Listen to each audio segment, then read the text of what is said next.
평생 가족을 위해서 헌신하겠다는 남편과 이혼을 하게 되었습니다. 남편이 헌신하겠다던 그 가족이 저와 이룬 가정이 아니라 자기가 태어나고 자란 원래 가족들 이야기였거든요. 남편은 30대 초반, 저는 20대 후반이 되어서 서로의 지인과 지인끼리의 소개로 처음 알게 되었습니다. 두 사람 다 나이를 먹을 만큼 먹은 뒤에 만남을 시작했다 보니 결혼을 전제로 만나기 시작한 건 아니었지만 어느 정도 그 부분에 대해서 염두를 하고 있었죠. 남편은 감성적인 것보다는 현실적인 생각을 많이 하는 사람이었어요. 둘이서 영화를 같이 한 편 보더라도 저는 장면 괜찮았던 부분을 이야기하는 반면 남편은 왜 등장인물들이 거기서 그런 행동들을 했는지 도무지 이해가 가질 않는다고 할 정도로 같은 사물을 두고도 보는 시각이 다른 사람이었죠. 처음엔 서로 다른 그런 성격이 결혼을 하고 나면 분명히 시너지 효과가 날 것이라고 생각했습니다. 손해보는 것도 지독하게 싫어하는 그런 칼 같은 성격이 저한테는 없는 장점이라고 생각했어요. 연애하면서도 은연중에 서로의 결혼관 이야기를 나눌 때가 많았고 그렇게 서로 결혼 생각을 하고 있다는 걸 깨닫게 되었을 때쯤 남편이 저한테 제안을 하나 해왔어요. 원래는 남편이 회사 근처에 방을 하나 얻어서 자취를 하고 있었는데 자기는 방을 빼고 부모님 집으로 들어갈 생각이라면서 말이죠. 저희가 결혼을 할지 안 할지는 모르지만 당장 앞으로의 미래를 생각하면 돈 한 푼이라도 아끼는 게 맞는 것 같다며 조금이라도 생활비를 줄여보자는 이유였습니다.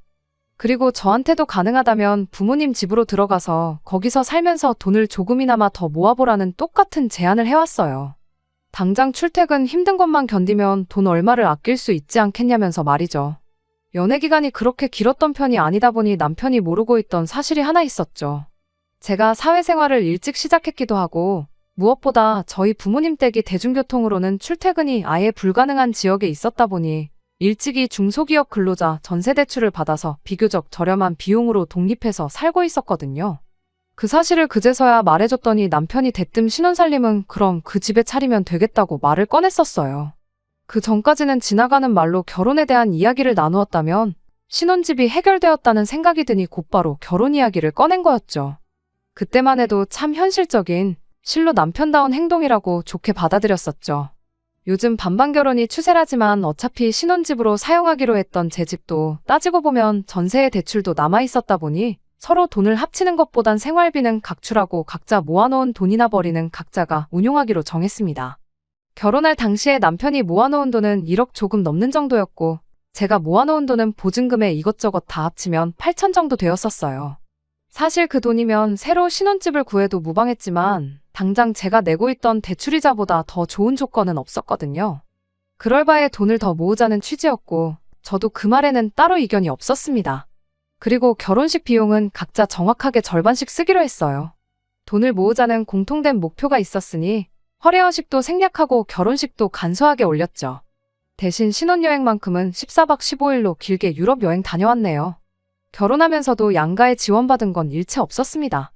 굳이 꼽자면 결혼 후에 시댁이나 친정 다녀올 때마다 조금씩 얻어오던 반찬 정도들 밖에 없었어요. 제가 살고 있는 빌라가 가격에 비해 평수도 15평으로 혼자 살기엔 더없이 넓은 편이었고 방도 나름 2개나 되었기에 신혼집으로 한다면 못할 것도 없는 집이었습니다. 다만 치명적인 단점이 하나 있었는데 집에서 제일 가까운 지하철역이 걸어서 거의 20분 정도 걸리는 곳에 있다는 점이었습니다. 저한테는 아무런 문제가 없던 게 집 근처에서 회사 근처까지 가는 버스가 있었다 보니 그걸로 출퇴근을 했었고요.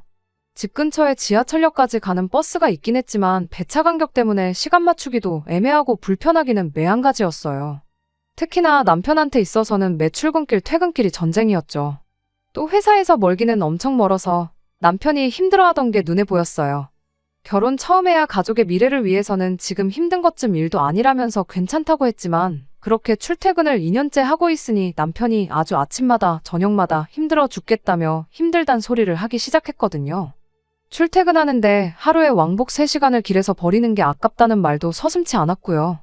그 시간에 대리를 뛰면 얼마를 버네 어쩌네 하는 걸 보니 이 집에 신혼살림 차리자고 했던 건 남편 본인이지만 신경을 안 쓰려고 해도 신경이 쓰일 수밖에 없었죠. 그러던 중에 서울 외곽 쪽에 급매로 나온 한 소형 아파트 매물을 발견하게 되었어요. 저희 부모님께서 노후 때문에 이것저것 투자처를 알아보시다가 발견하신 매물이었어요. 지은 지 20년도 훨씬 넘은 실평수 12평짜리 소형 아파트에 여전히 위치도 외곽이다 보니 남편 회사에서는 멀었지만 가장 가까운 지하철역이 걸어서 5분도 안 되는 거리에 있었습니다. 거기에 노선도 저랑 남편이 회사 출퇴근하는데 환승도 할 필요가 없는 노선이었다 보니 당연히 관심이 갈 수밖에 없었어요. 결혼하고 나서 여지껏 모은 돈이 얼마나 되나 다시 계산을 해봤더니 1억은 좋게 넘길 수 있겠더라고요. 그 와중에 저희 부모님께서도 이자 빼고 원금만 받을 테니 5천만 원을 빌려주시겠다고 하셨죠.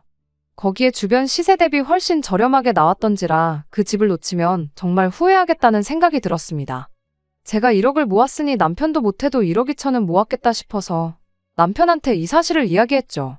우리 돈 합치고 친정에서 5천 빌려오고 모자란 거 대출 한 1억 정도만 받으면 전세 말고 자가로 아파트를 하나 살 수 있다고요. 출퇴근도 더 편해지고 지은 지 25년이 되었다 하니 조만간 재개발 소식도 있지 않겠냐고 이야기를 꺼냈는데 남편 반응이 제 기대와는 정반대였습니다. 오히려 우리가 돈이 어딨냐며 코웃음을 치더라고요.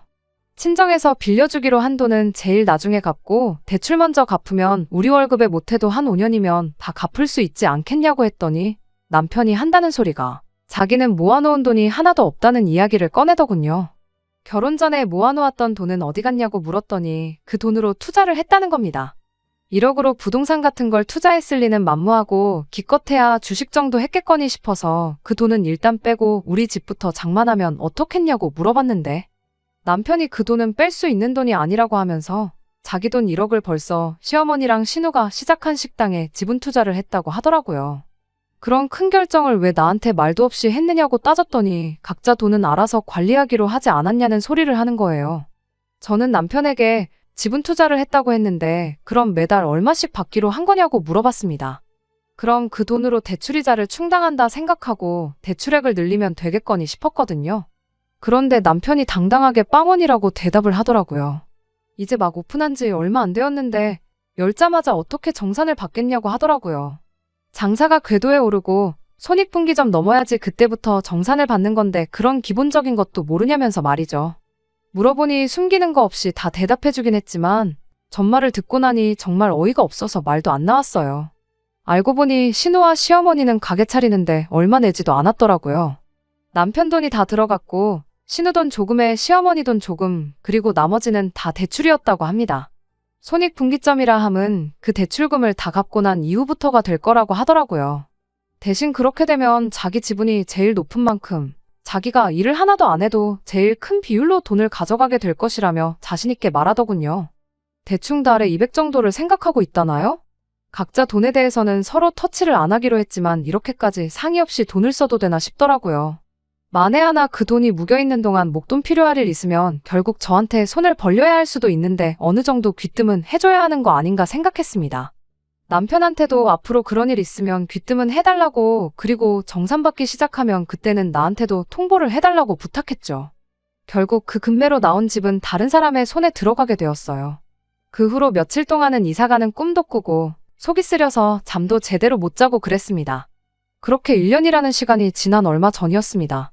여전히 남편한테서는 정산을 받기 시작했다는 소식에 대해서 듣지 못했어요.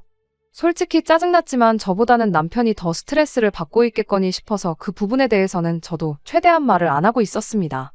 그러던 중 뜬금없이 시어머니한테서 연락이 왔어요. 결혼하고 나서 시댁과 그다지 큰 교류가 없었거든요. 명절 포함해서 1년에 대여섯 번 찾아뵙는 정도였고 시댁에서 반찬 얻어오는 거 포함해서 시댁과 관련된 일은 남편이 혼자 알아서 하고 있었기에 무슨 일로 연락을 다 하셨나 싶었어요. 전화를 받자마자 시어머니는 대충 형식적인 안부만 묻고는 다짜고짜 요즘 힘들어 죽겠다는 이야기를 꺼내왔어요. 시어머니가 가게를 차리고 나서 몇 달 지나지 않아 길 건너에 바로 똑같은 음식을 취급하는 식당이 생겼다고 합니다. 음식만만 보면 시어머니 가게가 월등히 좋다고 하는데 그쪽은 체인점이라 가게도 넓고 인테리어도 깔끔해서 그런가 그쪽으로 손님이 몰리고 있는 실정이라고 하더라고요. 저는 그때까지만 해도 남편 돈으로 가게를 차렸는데 정산을 못 해주고 있으니 미안해서 저한테 전화를 하셨구나 하고 생각했어요. 그래서 저도 힘내시라고 고생하시는 만큼 손님들도 알게 되지 않겠냐고 한마디 해드렸어요. 그런데 알고 보니 저한테 미안해서 전화를 한 것도 아니었고 그렇다고 제 응원 한마디 듣겠다고 전화했던 게 아니었습니다. 시어머니는 우리 아들 통해서 우리 가족들끼리 동업을 하고 있다는 사실은 이미 알고 있을 테니 길게 설명은 안 하겠다는 말을 꺼내더니 난데없이 저한테 저도 한가족이니 동업을 할 수 있는 기회를 주겠다는 말을 꺼내는 겁니다. 그러면서 더도 말고 덜도 말고 딱 1억만 투자하라고 하더군요. 말했다시피 그 체인점을 이기려면 일단 당신 가게의 인테리어부터 여러모로 재투자를 해야 할 것 같다는 말을 꺼내더라고요. 마침 옆 상가가 공실이 나면서 가게 사이즈도 확장을 할 수 있게 되었다고 저한테 투자할 기회를 준다는 듯이 생색을 내면서 말을 하더라고요. 남편이 현실적인 성격이고 제가 감성적인 성격이긴 하지만 도무지 동의를 할 수가 없었습니다. 일단 음식 맛이 월등하다는 말부터가 손님들 입에서 나온 말이 아니라 시어머니가 당신 입으로 저한테 했던 말이었으니까요. 요즘 사람들 입맛이 얼마나 귀신 같은데 체인점만도 못하니까 먼저 가게 차려놓고도 손님들을 다 빼앗긴 거 아니겠어요? 가게 인테리어 조금 좋아지고 사이즈 넓어진다고 해서 빼앗긴 손님들을 돌릴 수 있을 리가 만무했죠. 물론 그 말을 입 밖으로 꺼내진 않았어요. 대신 당장 제가 어떻게 그런 목돈을 마련할 방법이 없다고 좋게 돌려 말해 거절을 했습니다. 그런데 시어머니 반응이 뭔가 알고 있다는 눈치였어요. 작년에 아파트를 산다느니 어쩐다니 하지 않았느냐는 말을 꺼내는 걸 보니 제 돈이 얼마나 있는지 남편이 대충 귀뜸을 해줬나 보더라고요. 그래서 제가 그 돈을 마련하려면 지금 살고 있는 집 전세를 빼야 한다는 말까지 해줬습니다. 그런데 남편이 생각보다 자세한 이야기를 시어머니한테 해줬나 보더라고요. 니네 집에서 5천만 원 무이자로 도와주기로 했다지 않았냐고 그 돈 받아다 가게에 투자를 하면 어떻겠냐고요. 그래서 그냥 솔직하게 이야기했습니다. 친정에서 그 돈을 빌려주기로 한 건 맞지만 그건 집을 살 때 이야기지 투자를 해야 한다 그러면 분명히 거절하실 거라고요. 그리고 제 돈하고 친정 부모님 돈은 그냥 아껴뒀다가 좋은 집 매물이 나오면 그때 필요하게 될 테니 드릴 수 없다고 딱 잘라 대답했습니다. 시어머니는 지금도 잘 살고 있으면서 왜 자꾸 집 욕심을 내냐고. 요즘 부동산 잘못 건드리면 쪽박 차는 거 시간 문제니 괜히 힘들게 모은 돈 날려먹을 생각하지 말고 당신한테 투자하라고 자꾸 우기는 겁니다.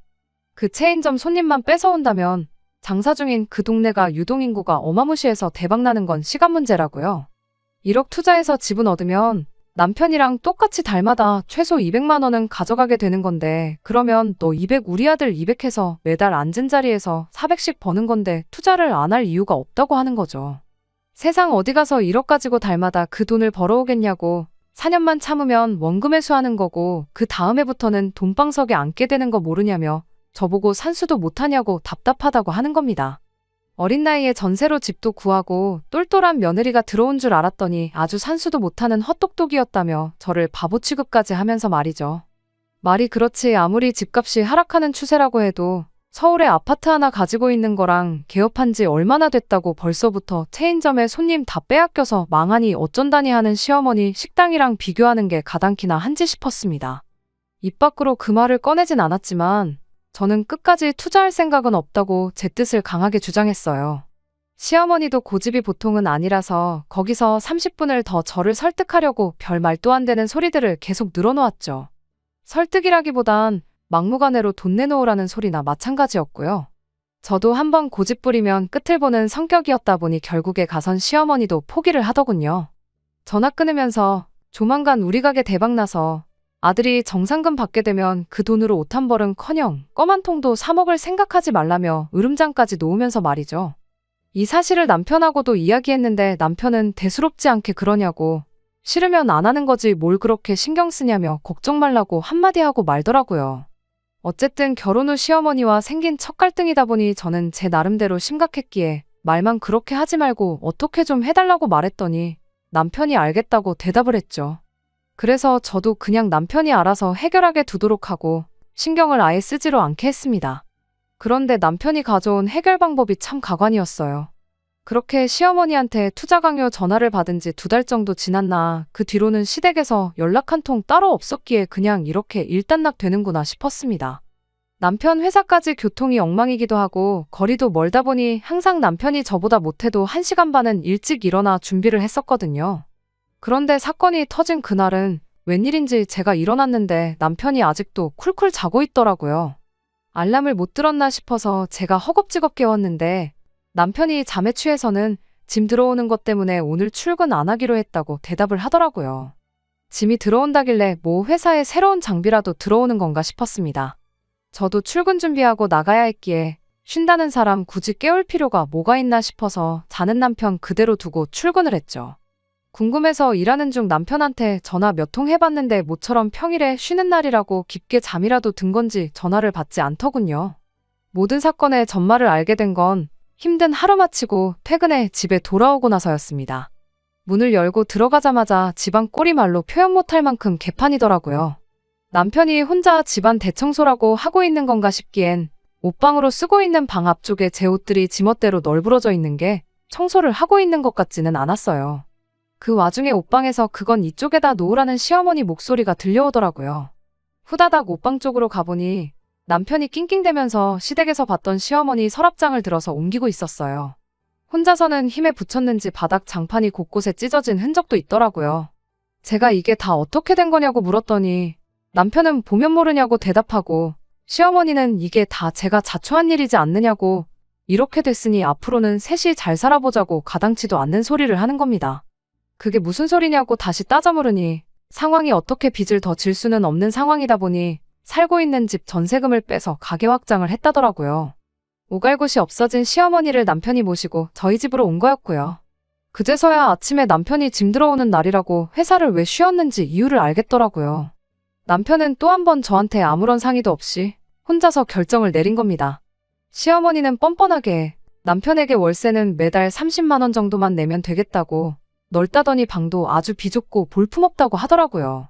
정작 집주인인 저한테는 아무 말도 안 하고 있고 그 와중에 남편은 30 정도면 충분하겠다고 여름이랑 겨울에 냉난방비로 10,000원씩만 더 내시라 뭐 이딴 소리를 하고 있는 거예요. 그 와중에 또 시어머니가 한다는 소리가 그럴 게 아니고 당신이 넓은 거실을 대신 방처럼 써야겠다고 그리고 혼자 자취하는 신우를 불러다가 빈 방을 쓰게 하면 어떻겠냐는 제안을 하는 겁니다. 그래서 둘이 합쳐서 월세 딱 50만 원만 받으라고 말이죠. 그 와중에 남편은 또 좋다고 낄낄대더군요. 저는 아무 말 없이 옷방 앞에 널브러진 제 옷들을 주섬주섬 챙겨서 창고 한 구석에 고이 모셔놓았던 이민 가방 꺼내서 그 안에 쑤셔 넣었습니다. 처음 원룸 생활하다가 전세집으로 이사할 때 이사비 조금이나마 아껴보겠다고 중고로 15,000원 주고 구해놓은 이민 가방을 이런데 쓰게 될 줄은 몰랐죠. 그 외에도 가방에 빈틈이 없어서 더 안 들어갈 때까지 제 짐을 추려 넣었습니다. 남편이 뭐 하냐고 묻길래 정리는 미리미리 해놓아야 편하지 않겠냐고 대답을 해줬습니다. 남편은 저 말에 숨은 속뜻이 있었다는 걸 전혀 눈치 못 채고 제가 시어머니랑 같이 사는 걸 받아들이고 일 키우지 않게 숙이고 들어간 걸로 이해를 했나 보더군요. 방에 쫓아 들어와서 저한테 저라면 이해해줄 거라 믿고 있었다며 고맙다는 말을 해왔으니 말이죠. 잠들기 전에도 그래도 어머니한테 받기로 한 월세는 전부 저한테 주겠다는 소리까지 하더라고요. 그러면 저한테도 좋은 거 아니겠냐는 어이없는 소리를 하면서요. 그리고 어머니랑 동생 가게가 잘 되거든 정상금 나오면 뒤늦게라도 지분을 얻을 수 있게 이야기를 해주겠다는 겁니다. 어차피 대출이 있기 때문에 그걸 제 돈으로 갚고 그만큼 제 지분을 포함하면 되는 거라 아니겠냐면서요. 세상에 제가 월세로 받는 30만 원이 아쉬워서 혹은 앞으로 받을지 못 받을지도 모를 달 200만 원 때문에 이런 식으로 합가를 허락했다고 생각했던 걸까요? 정말 우습지도 않더군요. 그렇게 일주일을 더 지냈는데 시어머니가 엄청 흡족해하는 눈치더군요. 이럴 줄 알았으면 진작에 집부터 팔아버리고 이 집 들어와 사는 건데 하면서 며느리가 있으니 편해서 너무 좋다고 하더군요. 그도 그럴 게 오셔서 집안일 같은 거 도와주시기는커녕 일 때문에 바쁘다고 당신 빨래까지 저한테 시키시고 심지어 하루 종일 일하고 온 저한테 가게에서 손님들한테 서비스로 나갈 만두까지 빚으라고 시켰거든요. 제가 아무 계획도 없이 이 상황을 당하고만 있던 건 아니었어요. 적당한 날을 기다리고 있었는데 하늘이 도운 건지 못해도 한 달은 있어야겠다 싶었는데 일주일 만에 기회가 찾아왔습니다. 평소 때처럼 아침에 일어나니 남편은 평소처럼 일찍 일어나서 출근을 했더군요. 시어머니는 제가 일어나는 걸 보고는 아침밥부터 찾으시길래 군말 안 하고 즉석밥 하나 데워서 냉장고에 있는 거 대충 꺼내서 드렸어요. 앞으로 일어날 일을 생각하면 이 정도쯤은 해줘야 계획에 차질이 없겠다 싶었거든요. 시어머니가 식사하는 동안 저는 출근 준비를 하고 있었는데 그때 마침 딱 시어머니가 가게 일 때문에 일찍 신우랑 어디 좀 다녀와야 된다며 집을 비우셨죠. 시어머니가 장사 때문에 항상 저 출근할 때까지도 집에 계셔서 마땅한 타이밍을 못 잡았는데 정말 운 좋게 그날 바로 기회가 찾아온 거죠. 시어머니 나가는 거 확인하자마자 회사에 전화해 출근 좀 늦게 하겠다고 사정을 설명하고 곧바로 작업에 들어갔어요. 근처에서 대학교 다니고 있는 사촌동생한테 곧바로 전화해서 수고비로 100만 원 줄 테니까 힘 잘 쓰는 친구들 몇 명 데리고 저희 집으로 좀 오라고 했어요.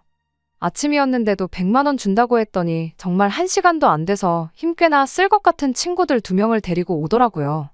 용달차 하나 불러서 사촌동생 시켜서 제 집만 따로 빼놓고 시어머니랑 남편 짐은 거실 한가운데다가 좌르륵 다 빼놓았습니다. 남편이 사실상 못 많았다 보니 시어머니가 집 처분하고 들고 온 서랍장 같은 거 몇 개 빼고 나면 옷가지 말고는 짐이라고 부를 만한 것도 없었거든요. 제 짐은 셀프 보관 창고로 옮겨놨어요. 비용은 진작에 알아봤는데 생각보다 저렴해서 놀랐네요. 아무튼 일처리 끝난 거 확인하고 사촌동생한테 100만 원 쥐어주고 고생했다고 친구들이랑 밥 사 먹으라고 10만 원 더 줬어요. 그랬더니 앞으로 이런 일 있으면 자주 불러달라고 하더라고요. 이런 일이 또 있으면 안 되는 건데 동생이 아직 철이 없다 보니 그렇게 말했나 봐요. 그리고 저는 그 길로 바로 회사로 출근했죠. 출근하는데 발걸음이 그렇게 가벼웠던 적이 없는 것 같아요. 몇 시간쯤 지나서 시어머니가 신우랑 볼일 마치고 집에 돌아와서 집안 꼴을 확인이라도 한 건지 저한테 미친 듯이 전화가 걸려오기 시작했습니다. 몇 통 무시하다가 전화를 받았더니 시어머니가 다급한 목소리로 이게 다 무슨 일이냐며 호들갑을 떨길래 회사 일 때문에 바빠서 지금 통화하기 좀 그렇다고 한마디 말하고 전화 끊어버렸어요. 아니나 다를까 5분도 안 지나서는 이제 남편한테까지 전화가 걸려오더라고요. 회사 전화로도 걸려왔는데 직원한테 부탁해서 저는 외근 나가 있는 걸로 좀 해달라고 미리 부탁해놓은 덕분에 남편하고 통화는 쉽게 피할 수 있었어요. 퇴근하고 집에 오니 남편도 상황이었는지 일찍 퇴근했더라고요. 집안에서 망연자실하게 서 있는 두 사람 꼴을 보니 터져나오는 통쾌한 웃음을 참을 수가 없었습니다. 남편이 저한테 이게 다 뭐냐고 물어보기도 전에 시어머니가 저를 보자마자 육두문자를 쓰면서 저한테 뭐라 소리를 지르더라고요. 처음엔 집에 도둑이 들었는 줄 알고 놀랐는데 당신 짐하고 남편 것만 집에 남아있는 걸 보니 제 소행인 걸 대번에 알았다네요. 그 말 듣자마자 저도 도둑 맞지 않냐고 내 돈 1억 꽁으로 털어가려던 사람들이 어떻게 안 되니까 이젠 내 집에 들어와 살림까지 차렸는데 그게 도둑이 아니고 뭐라고 설명할 수 있겠냐고요. 그랬더니 시어머니가 지금 나를 도둑이라고 부른 거냐고 열을 내길래 사실 도둑보단 날강도가 더 어울리는 표현인 것 같다고 정정해줬네요. 시어머니야 열이 잔뜩 받아서 저러고 있지만 남편은 대충 돌아가는 상황을 짐작한 건지 저한테 왜 그러냐며 대화로 좋게 풀어보자고 하더라고요. 대화로 좋게 풀을 수 있는 일이었으면 신우랑 시어머니한테 전 재산 퍼다주고 내 집에 모시고 오기 전에 진작에 대화를 하지 그랬냐며 당신하고는 더 할 말 없으니 이혼 서류 준비되는 대로 사인이나 해달라고 딱 잘라 한마디 해줬습니다. 그리고 집도 빠른 시일 내로 부동산에 내놓을 테니 당신이랑 어머님 짐도 빠른 시일 내로 빼달라고 했어요. 그 와중에 시어머니가 저를 고소하겠다느니 어쩐다니 하길래 내 집에서 내 짐만 빠졌고 어머님하고 남편 짐은 여기 고스란히 다 있는데 저를 뭘로 고소하실 생각이냐고 물었죠. 오히려 소송은 협의이혼 안 해주면 제가 걸어야 하는 거 아니겠냐고 당장 아는 변호사 있으면 누가 유리한지 상담이나 한번 받아보라고 해줬네요. 남편이 그럼 당장 어머님이랑 자기는 어디 가서 지내냐고 지낼 곳 찾기 전까지는 이 집에서 살게 해달라고 하더라고요. 그래서 신우네 집에 가 있으면 되는 거 아니냐고 했어요. 신우까지 불러들여서 나한테 월세 꼴랑 50 주고 내 가족이서 15평 빌라에서 살 생각 아니었냐고 그럼 8평 원룸에서 사는 신우네서 다 같이 사는 것도 별 문제 없는 거 아니냐고요. 신우도 월세 50만 원 받으면 한 푼도 안 내도 되니까 좋아할 거라고 그 집 가서 가족들끼리 알콩달콩 잘 살라고 했네요. 그리고 저는 근처 호텔 빌려서 거기서 잤습니다. 남편도 시어머니도 방법이 없으니 일단 신우네로 간 것 같더라고요. 신우하고는 정말 결혼하고 개인적으로 연락 한번 해본 적도 없었는데 신우도 이게 무슨 상황이냐며 어머니는 자기가 모실 테니 오빠랑 잘 풀고 이혼만은 하지 말아달라는 연락이 오더라고요. 남편하고 결혼 생활하면서 그나마 이성적인 생각하는 법 하나는 제대로 배운 것 같네요. 괜히 여기서 마음 약해졌다간 모르긴 몰라도 평생 이런 비슷한 일로 시달리게 될 건 안 봐도 뻔하겠다는 생각이 들었어요. 그래서 싫다고 거절했더니 신우가 가게 확장하는 것부터 인테리어까지 벌써 다 계약해놓았고 공사 시작일이 언제니 하면서 그 와중에 위약금이 어쩌니 저쩌니 파토 내면 손해가 막심하다느니 이딴 소리를 하고 있는데 그걸 보니 신우도 보통은 아닌 것 같더라고요. 그 와중에 계약 파기하고 돈 돌려받아서 시어머니랑 남편 살 집을 구하는 게 아니고 확신도 없는 그 잘난 식당 공사를 강행해야 한다고 하는 꼴을 보니 말이죠. 사실 궁금하긴 했어요. 셋이 전 재산 털어서 만든 그 식당이 망하는 꼴을 두 눈으로 직접 보고 싶기도 했거든요. 그런데 이미 마음 굳혔는데 그 망하는 꼴 보자고 길게 끌 이유가 없어서 그냥 남편하고는 그렇게 이혼하게 되었습니다. 다른 건 몰라도 이따금씩 생각날 때마다 한번 시어머니 가게를 검색창에 검색을 해보곤 합니다. 아직 망이 없어지지는 않은 것 같은데 리뷰 같은 거 보면 개중에 좋은 리뷰도 간간히 보이긴 하지만 보통은 길 건너 체인점보다 음식 맛이 없다느니 서비스가 구리다느니 이런 의견들이 대부분인 걸 보니 없어지는 건 조만간이겠다 싶네요. 이게 다 인과응보라는 걸 깨닫고 땅을 치고 후회하는 날이 오면 좋겠습니다. 속 시원하게 한 방 먹여주긴 했지만 저도 저대로 지난날에 저에게 후회를 하고 있거든요. 요즘 사람들이 개인주의적이라고는 하지만 남편이라고 너무 터치 안 하고 알아서 잘하겠거니 믿는 것도 좋은 방법만은 아닌 듯 합니다. 끝까지 들어주셔서 감사합니다. 오늘의 사연은 여기까지입니다. 구독과 좋아요, 알람 설정 부탁드리고 더 좋은 사연으로 다시 찾아뵙겠습니다. 감사합니다.